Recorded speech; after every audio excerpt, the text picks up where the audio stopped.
Hi, everybody. We are going to be talking to Beliz Iristay today. We are just going to be connecting with her in just a minute. For next week, we have Tom Driscoll. We're going to have Bucky. Bucky was one of the original members of the Bread and Salt radio station that was here. And they are talking about reviving that in kind of a podcast format. And we are going to just be talking to her about her history with the radio station that was in the building and what the plan is for the future. We're going to have Beth Ross Buckley on Friday the 24th. Beth does a music event here at Bread and Salt called Camarada. It's a really neat program, and Beth is going to be also playing some live music for us. So after that is Adam John Manley on Saturday the 25th. Adam is a professor at SDSU, and he also has a studio in the building with Wendy Murayama. So that'll be cool to kind of circle back with Wendy's conversation. If anybody hasn't had a chance, there's Wendy's PBS episode on Instagram TV on our site. So that's a really neat thing to watch. And we also shared some Talk stuff yesterday. So we are.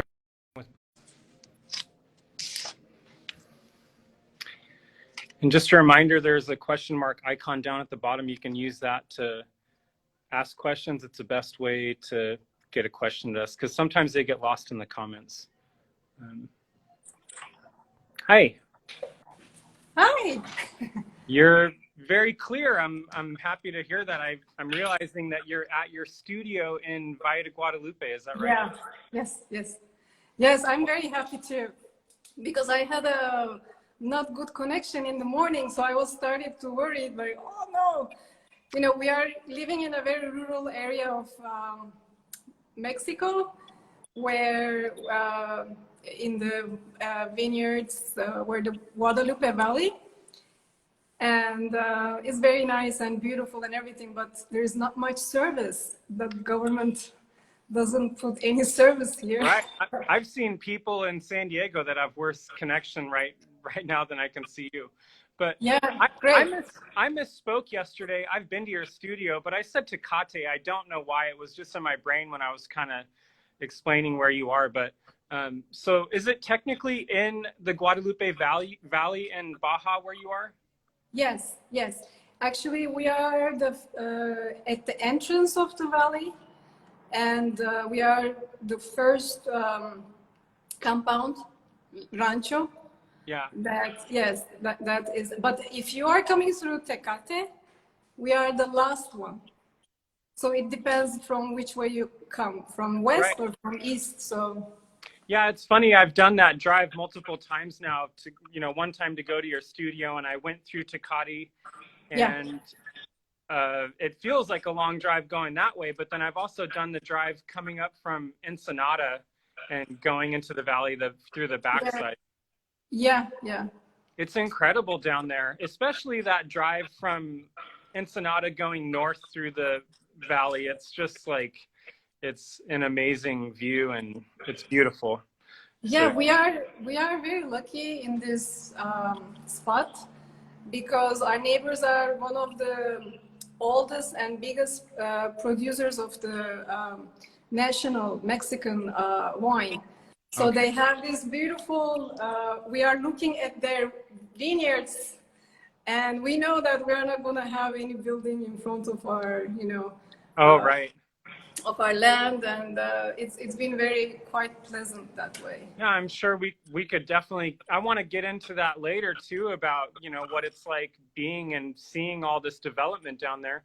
But I would love to hear more about your story. I know you're originally from Turkey, and it'd be great to hear how you ended up in Valle de Guadalupe and, making work out. And you also just sent me some photos. So I have lots of process photos that you sent of doing things like the Adobe process and things like that. Yes, I would like to talk about that process since I started to live here and discovered that I have this opportunity to make my own clay because the region has its own red clay that it's been a very old tradition. They are producing adobe bricks and other utilitarian items, traditional Mexican, pots and other objects. So I can start from the beginning of my journey. Yes. How I ended up here. Right. After well, basically, I born in Izmir, Turkey. It's a beautiful, ancient Greek, actually, civilization started and developed over the centuries, and from Romans and Byzantines, and then Ottomans, and then now the Turkish Republic. It become this beautiful, culturally mixed city, which is the second largest city in Turkey, and I grew up there, and I feel lucky to grow up there. Actually, it's the most secular city in the whole country that doesn't support the current government. So I am kind of proud of that. Yeah. And it's a pretty lucky me, growing and getting raised there freely, with free-minded, with a family who supported me to study arts. And then I entered to a fine arts university. Was the town that you grew up in, was it heavily populated, or was it more rural, or what was your childhood like in that community? Well, actually, it's a good point, because it wasn't populated as much as now, because basically the 80s and the 90s, it was the best time of the country. Mm-hmm. And my city, well, they call us infidels for a reason, because we love to live, we love to, consume alcohol and having parties, and it's actually similar with San Diego. It has beautiful beaches and life on the, summertime kind of thing. And people are super mixed culturally, Christians, Muslims, Jews, many cross cultures passed. And my friends or my family, let's say, my father's side, my grandma was a Greek, and my grandfather was from Albania, who immigrated to Turkey. Wow. And my mom are Russian Muslims, and it's wow. a pretty mix. Yeah. So I'm having trouble in my mind thinking of even what are some of the bordering countries in Turkey there? What are some of the neighbors? Well, Istanbul is the great example for that.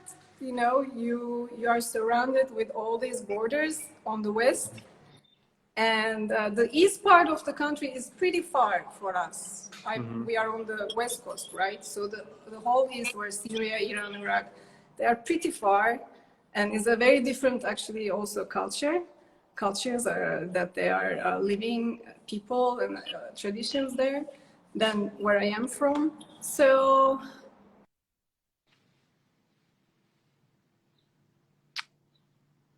we might actually, I am also proud of my culture in a way that we didn't get raised with these differences of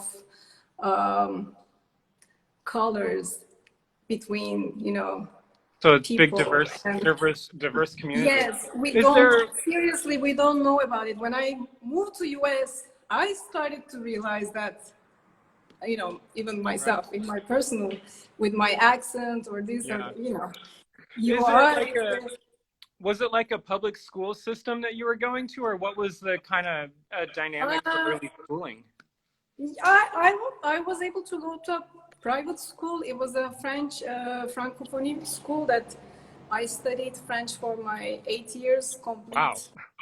And that's why you're kind of like, you have so many influences just like going over all this stuff. It's pretty interesting. Yeah, I was lucky to have all those experiences in my life, living and being in that area, in the region of that special area.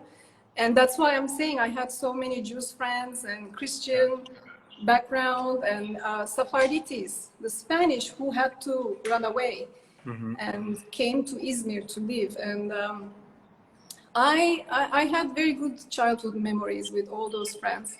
And so I had to learn English later in my I had to learn English. I was like 22 years old when I was in the university. I had to start to work for my English Mm-hmm. after all the French. Do you speak So, other languages then? Did you have other languages like, so do you speak French and Turkish and then English, yes. And then okay. I'm learning Spanish right now. I'm speaking some Spanish, so I'm happy about that. The French Yeah. is completely supporting that part, that Yeah. language, the Spanish.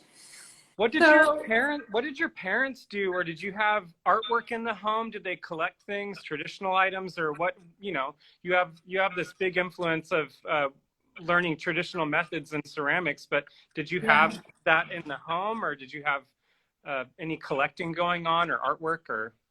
Well, I did some commissions and work, a little bit here and there, and there were some family friends actually were supporting me. So when the idea came out for me to come here, one of them actually gave me my first commission for her house. So I was able to make this beautiful mural, ceramic mural, and my first commission, and Oh wow. serious amount of money for me to able to do this voyage, because it was kind of a little love story slash the reason for me to come here. Right. I'm coming there.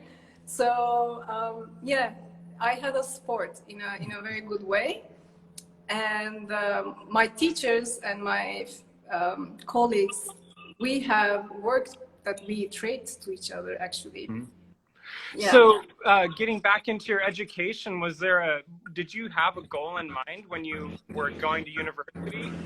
Did you want to learn ceramics? How did you end up in the ceramics Oh field? no, not really. So that's one thing that has to change. I don't know, maybe it changed now. So it's not easy to enter to fine arts in Turkey because they have this pool system that you have to pass certain techniques. So I started to prepare for those exams when I was in high school. I decided to go to fine arts, so I started to practice my drawing, watercolor, and this and that. We knew what they were going to ask in general in those different exams. So we were getting trained. But once you enter, like 3 days after different exams, different styles of exams, they decide for you to which department you go in. Whoa. It's just ridiculous. It's like, huh? Like you're deciding for my future that I Right. really don't. So first, I tried the first year. I was very obsessed with this university. It's in the central of the country. It's called Eskişehir, and it had this amazing animation. That was their first. They were the first ones who had the animation department. So I really wanted to go to the animation, and then it didn't happen. So I had to try the second year, and the second year I decided to. I applied many other universities, and then this one was what I liked about most. I choose, so you make 3 choices, and then at the end they choose one of them for you. So they choose ceramics for me, and I said, okay, sculpting, clay, perfect. But Yeah. I did not really think about it. Like I wasn't thinking much, but then it happened, and then I ended up. That's Yeah. wild. So maybe the system works. You know, maybe somebody saw it. Yeah, well, they have an idea of doing this. I mean, purpose, I can understand. They look at your drawings and your ideas and this and that, and they decided them. So that makes sense in a way. But of course, you wanna study something else, then there is no choice of that. But this is also in the government university system. If you want to go to a private university, then it's paid. You choose the department you want to go in, and you pay for it, and it's very expensive. In that sense, I didn't want to go to any more private schools. I wanted to be in the government school system, and they are very good anyways. So I did that. Just going back a minute, what did your parents do? What did they do for a living, or how did they get by when you're growing up? Well, my mom and my father, they they were they were both economists. They studied economy in the university, and they met when they were studying actually. And then my mom had her own private, like a store kind of thing for a long time, her own business. And then my father had his own business. But my father passed away when I was 14. Wow. Yeah. So it was an accident, and he had to leave us, and we kept continue ourselves. And yeah, so my mom is a retired, living in Izmir with my sister. She's also living with her own family, and I'm here, and I have a cousin in New York. Wow. So after you had gotten into the public university and you were given ceramics as your studying practice, what ended up happening? What did that happening? Yeah, where did you go from there after you started studying ceramics? That's how my life started to change. Actually, I didn't want to stay in Izmir. I wanted to go to Istanbul, to the big city, and to start.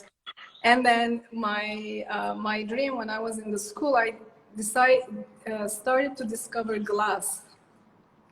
Okay. So there was the also first glass school, international glass school, was established in Istanbul by the time. So I'm like, okay, I need to go there and try to figure out how I can go in and work for them. So I applied to the school, and I was lucky from two things that made me go enter to this place was my French. Okay. I was able to translate for the artists who were coming from Belgium and France. Wow. And they were putting me to translate the classes. So I become like an artist assistant. But when there wasn't any workshop, they were putting me into the production part to make molds. So I knew how to make molds, so that helped me also to enter to the school. So they were using me. I mean, I was working for those two departments basically. And then almost a year later, my husband, my current husband, Hamex, he came to teach. He came to give a workshop. And that was the just start of the Iraq war. Wow. So no one applied other than two American students and me and him. So it was a very small class. So we were, working for almost a month together. I was his artist assistant, and I was working for the same mold making, for creating things for the school, for helping them. But so yeah, Hamex is one of the De La Torre brothers, pretty well-renowned glass-blowing team. And I remember you telling me a story about how you met Hamex and stuff. When you talk about doing molds, were you doing like production glass blowing? Was it just for like light fixtures? It was not art object kind of stuff? They were yes, they were the utilitarian objects. So when the school was trying to make money other than teaching art, they were trying to make money from selling some, It's pretty interesting that the Hamex De La Torre ended up there, because what they're all known for is just this free-form glass blowing. Oh no, yes, that's what they were teaching. Okay.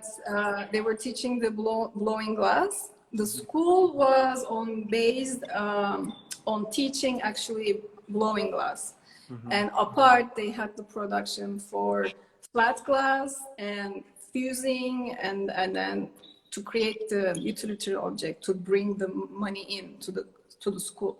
Yeah. So he was there actually to teach glass blowing, sculpting with glass blowing, and yeah, that's how we ended up knowing each other. And then were you pretty blown away by the techniques and the ability? Yeah, it was a great, amazing experience for me to be in that school, seeing in each, workshop, very well-known international artists teaching, different techniques, and I was able to be there, and it was a great experience. And it's also for me it was the beginning of starting to work with glass for me, and I started to blow glass as well. And then I was so happy. It was just great, What year was that? 2003. Okay. 2003, yeah. I worked at the Museum of Contemporary Art for a long time, and I say that a lot in these videos. It always ends up coming up. But one of the very first shows that I de-installed was a De La Torre Brothers construction. So kind of my introduction to working in the museum field actually was deconstructing a De La Torre sculpture. Oh, cool. Which was kind of fun. But I've had a few opportunities just recently to watch them do workshops in Kathleen Mitchell's glass blowing studio here at Bread and Salt, and it's just like it's this incredible dance just watching people free-form glass blow. It's incredible. And it is a very interesting medium. You have to be in the moment. If you're not in the moment, you're not able to, create that thing that you want to, because the glass is molten and you have to shape it quickly, and sometimes it doesn't happen, so you have to restart and restart and restart. I've watched them in the studio here, and Kathleen and Chris Moore and other people that are in the glass blowing studio. Yeah. I've watched them labor and make something so incredibly exquisite and beautiful, and I've seen it explode or fall or break, and they're so cool. You were there that day. I've seen it happen a couple times with them and also other people, and everybody's just like, you keep going. It's just on to the next thing. So that has to like almost instill something inside you on a personal level to just let something go and Exactly. We have to learn about that as an artist always, and I think that's why glass is a very precious medium, and it makes it expensive as well. That's one of the reasons behind the whole thing. It's not a cheap medium, and it demands a lot of attention, and So when did you start, or what happened after that? When did you start thinking about coming to the U.S. or ceramics or anything like that? Well, few months later, we were in touch with Hamex, and he invited me over here, and I couldn't say no. I had the opportunity to come to the side of the border. Yeah, to go to Baja. Yeah, to Mexico. By the time they were here already with their studio and their own like small cottages, houses, right. And he invited me, and then I said, okay, sure, why not? And I came, and they had their actually first commission, public art commission, that they were making.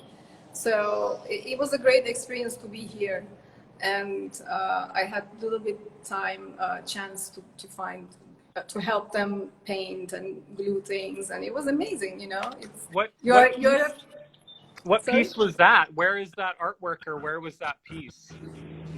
That was the first one. Was the airport, the terminal one. The terminal they installed for the Delta terminal, the big puzzle pieces. Okay. I don't know if you saw It sounds familiar. I mean, I've actually Yeah. helped install some artwork at the airport, but I mean, it's been a Oh, while okay. since I've seen that Yeah. stuff. But Yeah, that one, and yeah, it was nice. It was nice to be just experience that with them.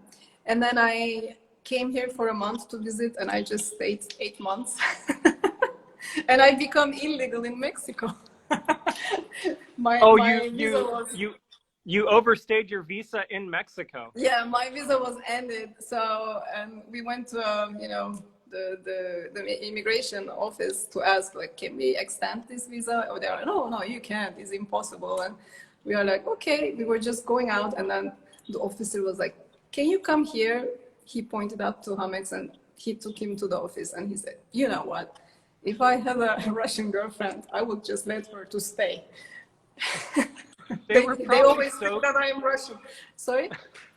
they were probably so confused to see like a Turkish visa in Valle de Guadalupe or wherever. Yeah, and by the time I'm talking about 16 years ago, and Ensenada was a little tiny, sleepy fisherman town, and where we lived, there were nothing, I bet. no restaurants, nothing, none of these wineries, nothing was here.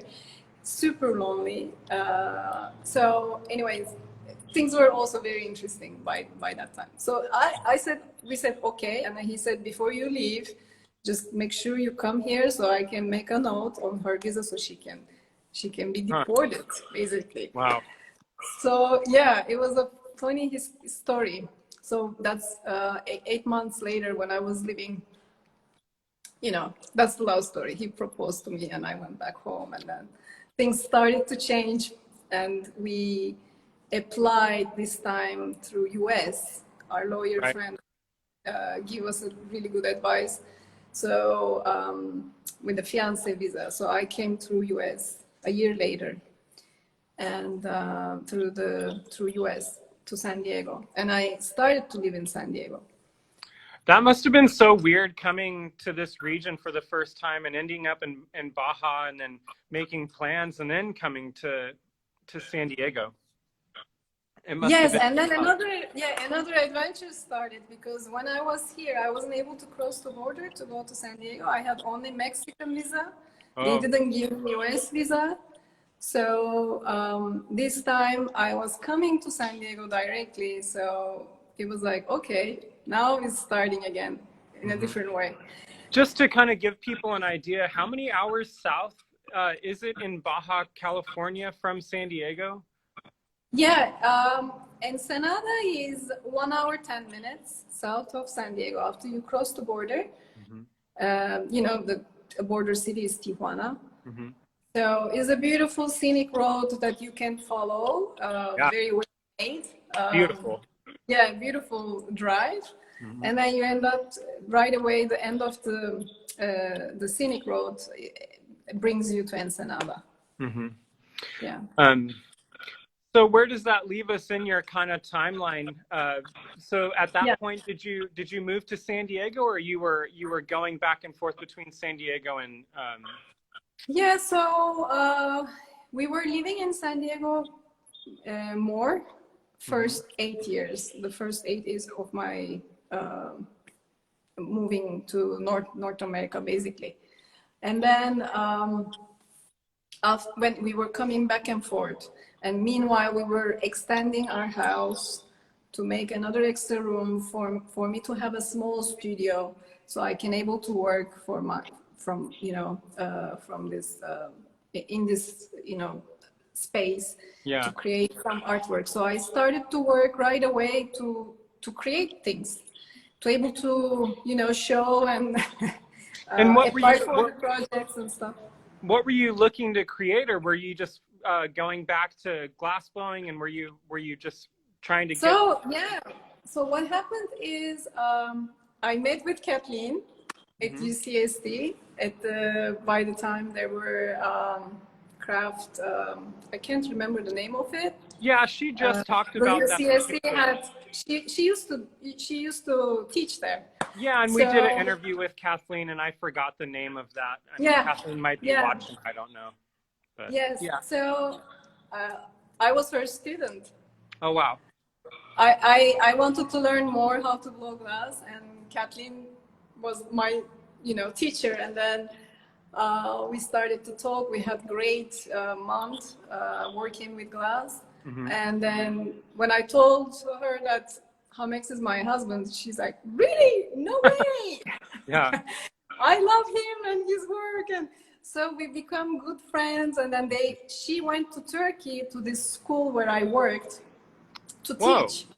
Yeah. That's funny because I just interviewed her and she didn't mention that, or I don't remember, but she has so many great stories. And she says in glass blowing there's a tradition, I guess, of going to different workshops and that whole sharing. And Europe has so many, it's amazing, so many places that you can go and teach. So our friendship started many years ago, 15 years ago. And then so it was getting difficult for me to do glass because there wasn't any place other than that place, and it was pretty expensive to go back and forth to just blow and rent hours. Right. So I said, okay, I'm going back to clay, what I know.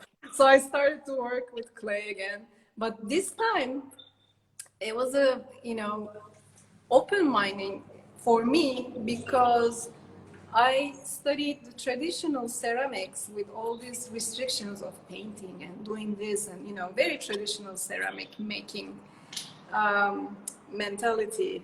When I come here, I started to experiment with the material, and I've started to feel very free, and I start to, do mix, resin and then little bit glass and little bit ceramic, and then I started to work with mixed media. So I said, wow, this is really cool. So I had my first show at Front Gallery and with Luz Camacho, and she invited me at 2010. Okay. Yeah, and that was my starting in San Diego to my art career at 2010. And by the time to 2010, from 2004 to 2010, I wasn't able to show or do anything. It was very difficult. There wasn't a really art community, or maybe I didn't know much. Yeah, I mean, I had the same feeling back then because we were running a gallery and it was an odd time. But is there any photo that I can pull from now to talk about something of that early work? I know I want to maybe just show something of. I feel like this might be along the lines of an earlier work for you, but you can tell me about this stuff. These. Oh yeah. Is this more of what you're talking about, the kind of resin and mixed media stuff? So exactly. I know this isn't the best way to look at an artist's work, but it at least can give us a reference point to keep the conversation going. Exactly. Tell us what we're looking at. So that's 2015. No, 16 actually, 2016, from El Pozo Museum of Art, Texas.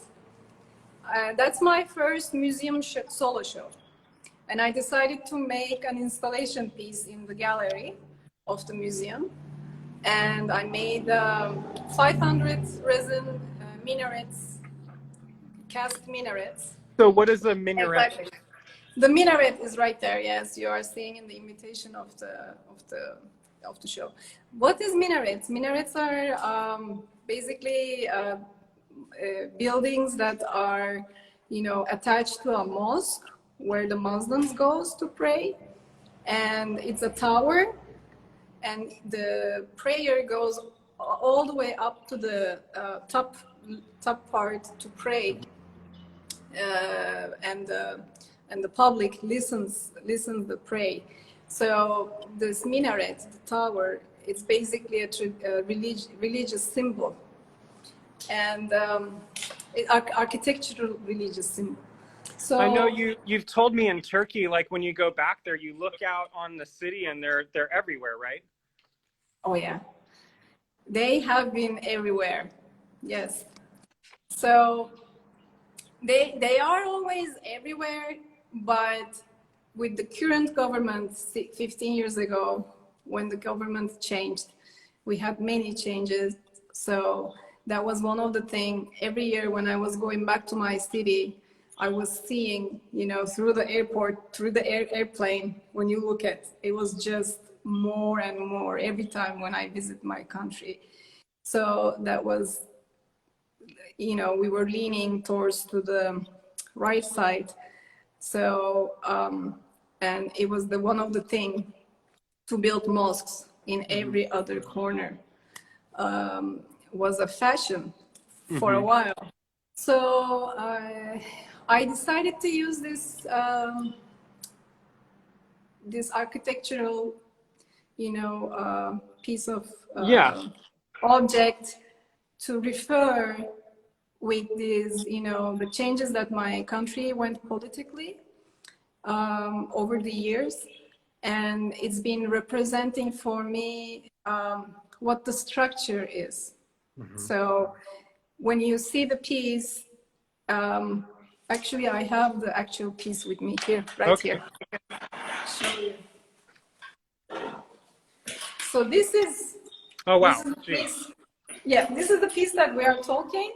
This wooden structure underneath we call rahle, where you put the Quran, the holy book, to read in the center here.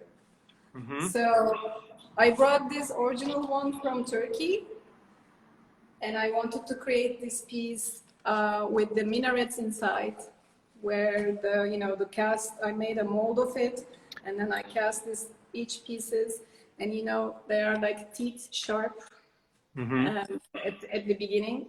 Usually they are not in the original form, but so they are raising or falling. So there is this unknown, you know, reality for us for a long time about what was going on in the country. So this is representing that, and it's on the rahle, where I used as a base. So yeah, this is the original piece, and I made of this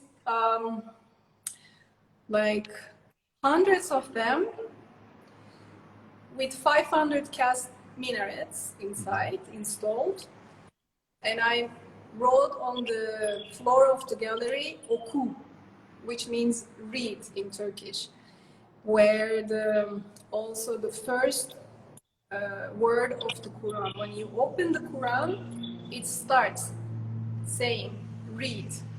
Okay. Read, yeah. So the meaning is read and you understand, read and you get the knowledge of the religion and understand that, you know.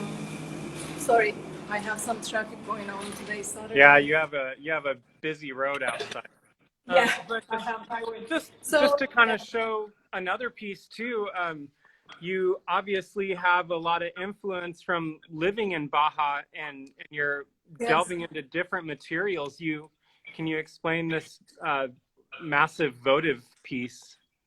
Yeah, so this is a votive votive candle jar, excuse me, that I recycled those jars. You can't really see in the picture, but they are individual glass jars that they are all glued to each other. And they have, I recycled all of them from different shrines and the churches, and I put them together to build up this big giant votive candle jar. Yeah, driving through Baja California, there's almost a shrine on every single turn on a road where, you know, there might have been an accident, or there might just be a place to stop and yes. That's a Mexican tradition where they celebrate the dead at the moment where they die. Let's say the bicycle racers are here in the Valle. Yeah. Sadly, it happens, and we have this, you know, cross with beautiful flowers, and where they die, and they go and they place these jars, candles, It can be to pretty celebrate. nerve-wracking driving down there when you drive, down the peninsula there and you see on every single turn there was somebody that died, it's pretty terrifying. Yes, I've that done was that road. actually, yeah, that was actually one of my first installation piece I made, a site specific. I made a mosque out of these jars and I placed it on the highway. And Oh, I have the pictures of it, but I forgot to completely send it to you that. hmm. So I had this shrine for a long time, for 5 years it lasted. It went through the rain and storms, but then before that, before demolished, people were going and putting candles, and it started Wow. to, function Hmm. as a small shrine. And that was my first actually piece that I made here, and I should just repeat that piece actually, with better materials and stuff, so it lasts longer. Yeah. Um, is there any other photo that you want to start to reference? Like, I have these other Adobe process photos, and I have also some images from your bread and salt show. Or do you want to talk about anything else in this kind of lineage into delving into your art process? No, we can just go into art process, no problem. Uh, I have I would. so many things to talk about it, so I I know. don't know. We still have plenty. Well, we have 20 minutes, but Okay. I would love to talk about this Adobe process because the times that I've driven down there, I absolutely love seeing the buildings that are built out of Adobe. You see out in the distance, you can see an old rancho that is just falling down, and there might be an Adobe wall or something. Or do you call it Yeah. Adobe? Yes. Terracotta? I don't. Exactly, Adobe. Yeah, Adobe, and yeah. So what I do is here, actually, I am building. Yes, in the picture you are showing the process. Um, yes, that's how I collect the clay, and from One from the one land, from handful at a the time. neighbors' lands. Huh? Sorry. One handful at a time. Yeah, a little bit. Yeah, it's not that you can't get in at once a big chunk. It's not possible. It's just layers. So you have to pick up the layers of the clay, and then you pick up some the dirt, and then you put sand and the other photograph. If you change, I can explain what I use as Yeah. well. But So are you also you're having to process the yeah, material too? exactly. So this is the dirt. I break the dirt, and then yes, I sieve afterwards to make it very fine. And then this is very interesting. I learned from the local brick maker this trick. So you need to put some sort of flux to make the clay and the dirt to stick each other, to Mm-hmm. give a body to the clay. So what they use is they call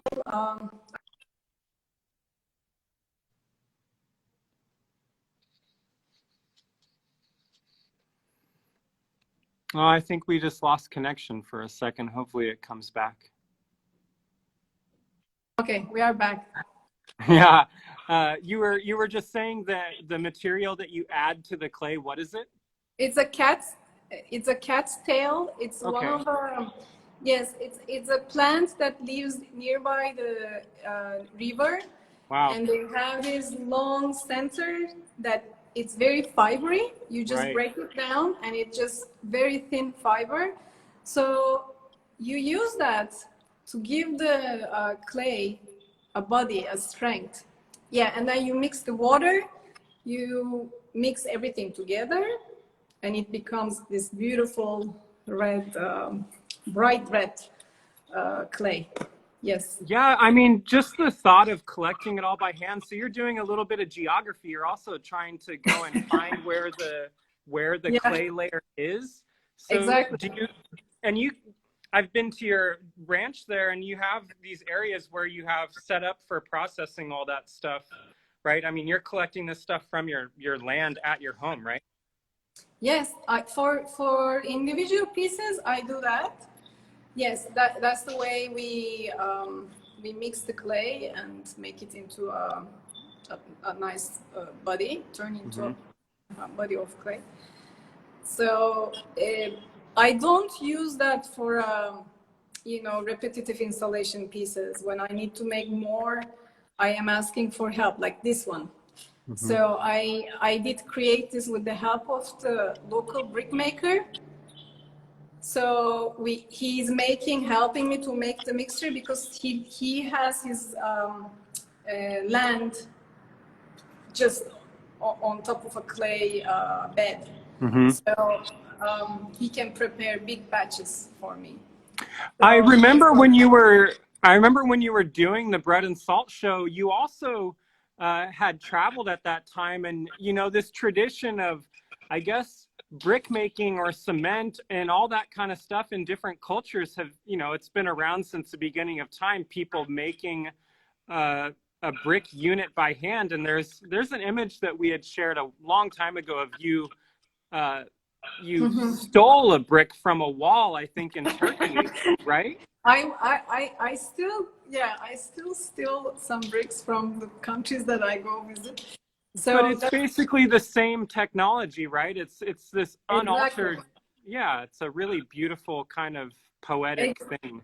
Exactly. The idea is to, you know, I have already like 10 of them that they're all together. That's my ongoing project. I want to build this big piece.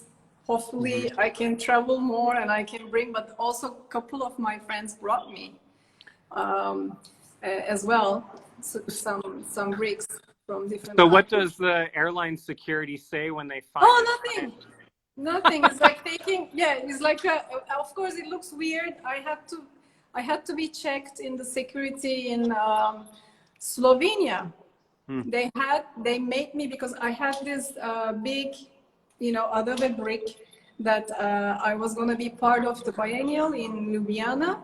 And I looked at the you know, the payment of the shipping was so crazy. It was the same price of the ticket. So I decided to take the piece with me in the luggage, but then I was in a trouble in Slovenia when I was entering. So That's scary.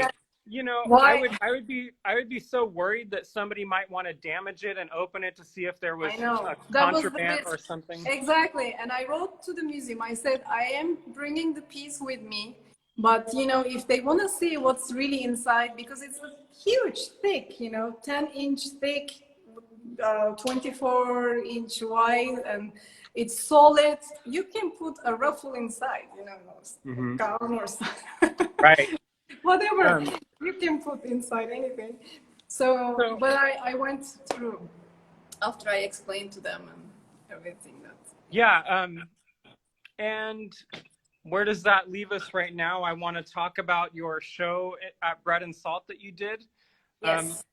I can't even remember what year it was. My brain is so fried. 2018. You know? It's not that far. No, I can't remember yesterday. You know, especially doing these interviews every day, and then also just the current state. I'm like, you know, I'm worried about what's happening tomorrow. But yeah, I know. So yes, I really like to talk about it because it was a very special time for me. And you know what? It was an important moment for Bread and Salt too. I really loved what you did.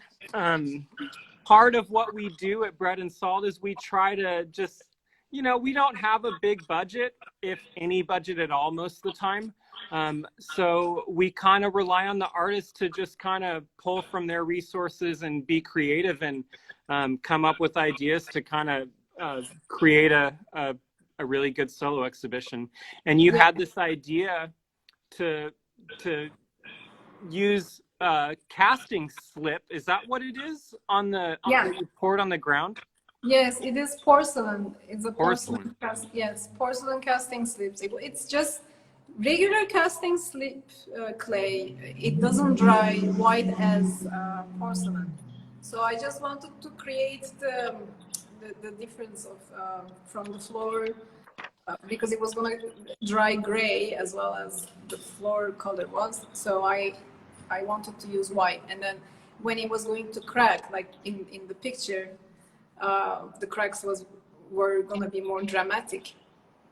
Right. I mean, it's something that I really get excited about because I'm an artist too. And the way that we do shows here, we want to just give the artists the ability to just kind of experiment and do what they do. And you knew what you had in mind. And I don't know if you had ever done that before at that scale of pouring the slip No. on the ground, but No, that was the best part of the, of being able to do this show at Bread and Soul. I had this super open space. I was so excited, and I was able to create this piece, this long, large piece. So I used, the minarets that I've been working and using in my work by the time, and these vintage carpets, Turkish wall carpets. I collect them from people's houses when I was in Turkey 6 months before the show. So online, I bought these carpets because they are hard to find now. They don't sell anymore, these carpets. They are very old. yeah, you had told me a story of these kind of open markets where they're sold to the tourist trade and things like that. No, And they very are, colorful. yes, they are producing, but not at the same quality. And because these are the old ones that they used to use, the really good painting, textile painting, and the silk threads, and the designs are also vintage. So they are kind of political, like one of the Kind of political. I mean, not kind of. It's They are funny. political. Of course, they Explain tell to the me. story. Exactly. They tell the story of Yeah, the country. this So floating this was head. our yes. This This was our leader, and he represents the secularism in the whole country. And Turkey was with him. He was like the son of the whole country, right? So when I was collecting all these carpets, I was having this, actually I have other set that has all these generals, the ones that they got hanged, or the ones that they were, started other coup protests. So I have another collection of carpets that I want to also use in my work later in the future. So in this one, I remember we had a Turkish visitor come into the gallery, and they told me a story about the bridge that's in this imagery and how significant this bridge is in the area. Yes, it's one of the first one, and yeah, and now we have they built another third one that is ruining ecologically all of the area. I don't want to go there, but in this work, all these carpets are sold together to make this road coming from sky to the to the earth, and Atatürk porcelain cast busts are tumbling down from sky to the earth, and then one in the center is just sitting on the center of this poured porcelain floor. And right, it's kind of hard to see in this image. Yeah, it Maybe is. our But in my webpage, if the visitors wants to see the whole work, they can visit the webpage and they can see some of the work on What is your webpage? What's your website? It's beliziristay.com. I've been saying your last name wrong this whole time. Iristay? Yeah, it's fine. Everything works. I don't mind. So, yeah. So part of this installation, minarets and the little figurines, I wanted to create this, scenes, and they were also made with the clay that I brought from Mexico, where I live exactly, and clay is the clay that I collected from my field, from the fields that I live here. And my intention was to sprout the minarets. And so the wild seeds Right. that collected in the clay, you know, can sprout. And if you remember, you were helping me with that. You know, when the clay And was I wish first, that really worked. It was yes, the sun such a good wasn't idea, enough but in I the think gallery. the gallery, It was a difficult process. It yeah. wasn't as easy as we thought, but the intention was to sprout those minarets.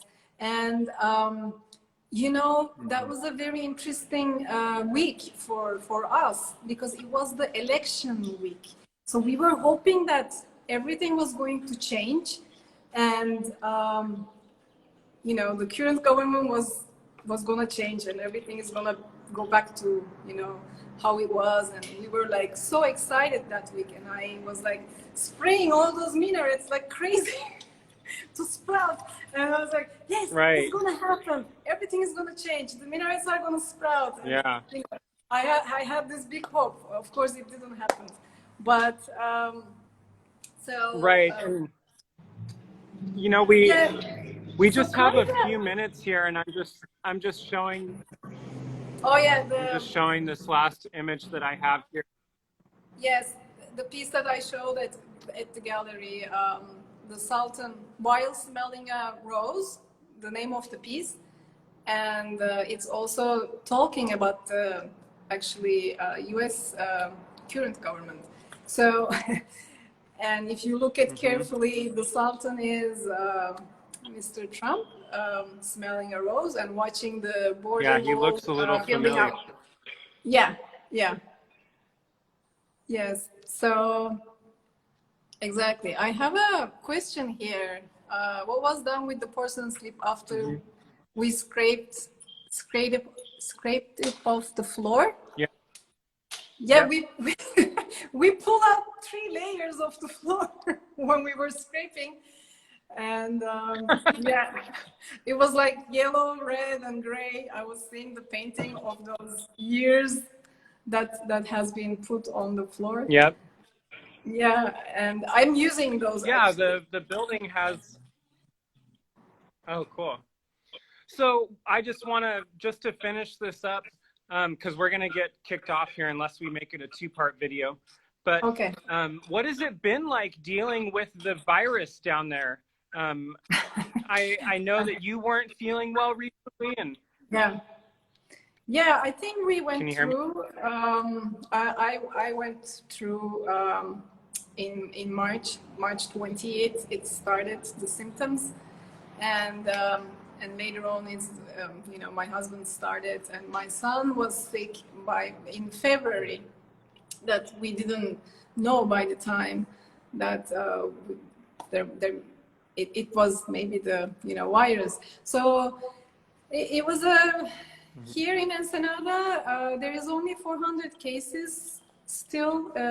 It's a little community, so people are really aware of it. So it feels good to be here. I'm quarantining myself from San Diego, staying here.